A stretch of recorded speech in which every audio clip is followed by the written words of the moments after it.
জ্ঞানেশের বিরুদ্ধে থানায় শওকত, মুখ্য নির্বাচন কমিশনারের বিরুদ্ধে থানায় অভিযোগ। জ্ঞানেশ কুমারের বিরুদ্ধে জীবনতলা থানায় অভিযোগ। ক্যানিং 2 ব্লকে এসআইআর এ অনেকের নাম বাদের অভিযোগ। এসআইআর এ নাম বাদ যাওয়া বাসিন্দাদের নিয়ে থানায় শওকত মোল্লা।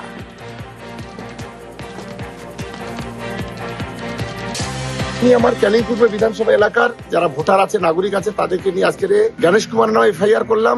এই ধরনের বিজেপি দালালতি করে কোন ইলেকশন কমিশন এই সর্বপ্রথম আমরা এই ভারতবর্ষের মাটিতে দেখলাম, এই বাংলার মাটিতে দেখলাম।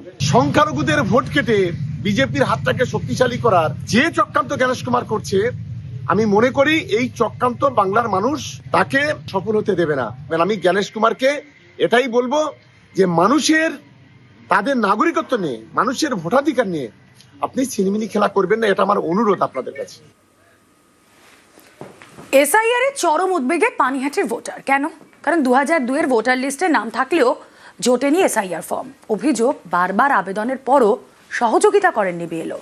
তাই এসআইআর এর নাম বাদের আশঙ্কায় বিশেষভাবে সক্ষম মহিলা।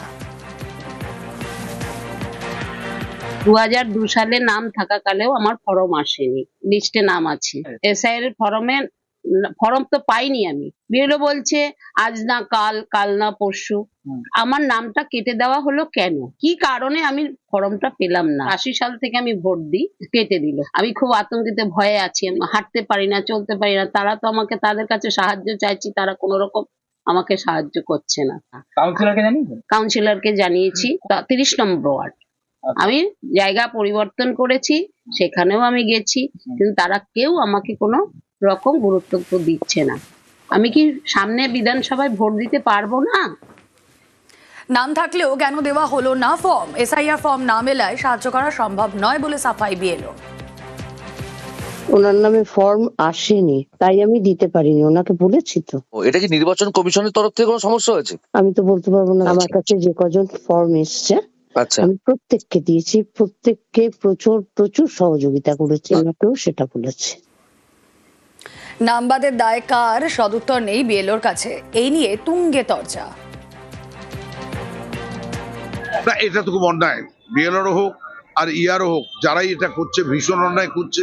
তাদেরকে অবিলম্বে ফর্ম দেওয়া উচিত। আর যদি না দেয়, আমি বলে দিয়েছি এবং আমরাও লোক পাঠাচ্ছি যাতে অবিলম্বে ওকে এসআইআর থেকে ফর্ম দিয়ে তার যা যা কাজ আছে সেগুলোকে অবিলম্বে করে দেওয়ার জন্য। এসআইআর নিয়ে বিজেপি এবং ভারত সরকার যেটা করছে সেটা মানুষের অধিকার, গণতান্ত্রিক অধিকার, স্বাধীন অধিকার, এটা কেড়ে নিচ্ছে। আজকে তার বিরুদ্ধে আমাদের আন্দোলন রয়েছে।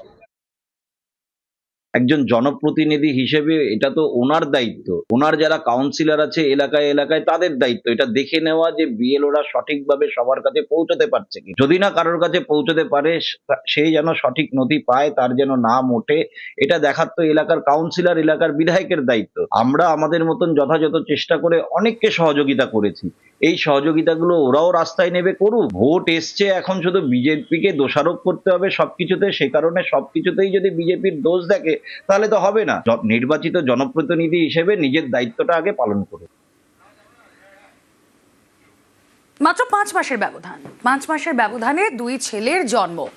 এসআইআর এর সুপার চেকিং এ চোখ কপালে উঠেছে কমিশনের। দেখতেই পাচ্ছেন ডেট 1989 6 আগস্ট, 1990 21 জানুয়ারি। 5 মাসের পার্থক্য। এসআইআর এ দেওয়া তথ্যে ভাঙড়ের এক বাসিন্দার 8 সন্তান রয়েছে। ফর্মে দেওয়া তথ্য অনুযায়ী ওই ব্যক্তির 2 ছেলের জন্ম তারিখের ব্যবধানের মধ্যে মাত্র 5 মাসের ফারাক। 1989 এর অগস্টে এক ছেলের জন্ম, ঠিক 5 মাস পর 1990 এর জানুয়ারিতে ওই ব্যক্তির আরও এক ছেলের জন্ম। এসআইআর প্রক্রিয়ায় রোল অবজারভারের হাতে চাঞ্চল্যকর তথ্য। ভাঙড়ের বাসিন্দার 8 সন্তানের বয়সের ফারাকে বিস্তর গরমিল। কিভাবে 5 মাসের ব্যবধানে 2 ছেলের জন্ম হতে পারে? ইআরও এইআরওর কাছে রিপোর্ট তলব কমিশনের।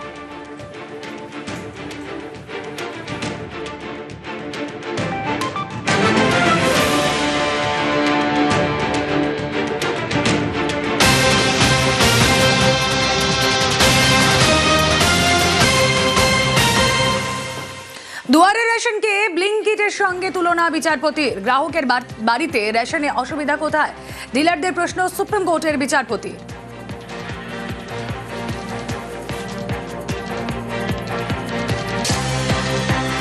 শুনানিতে রাজ্যের প্রকল্পের পক্ষেই বিচারপতি। প্রকল্পকে বেআইনি বলে আগে রায় দেয় হাইকোর্ট।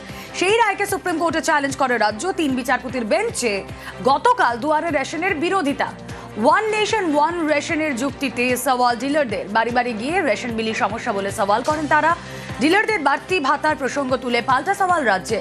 গ্রাহক বাড়িতে বসে সুবিধা পেলে আপত্তি কেন, প্রশ্ন করেন বিচারপতি। ডিলারদের নয়, উপভোক্তাদের সুবিধাই লক্ষ্য বলে মন্তব্য। সেই সময়ে দুয়ারের রেশনকে ব্লিঙ্কিটের সঙ্গেও তুলনা করেন বিচারপতি।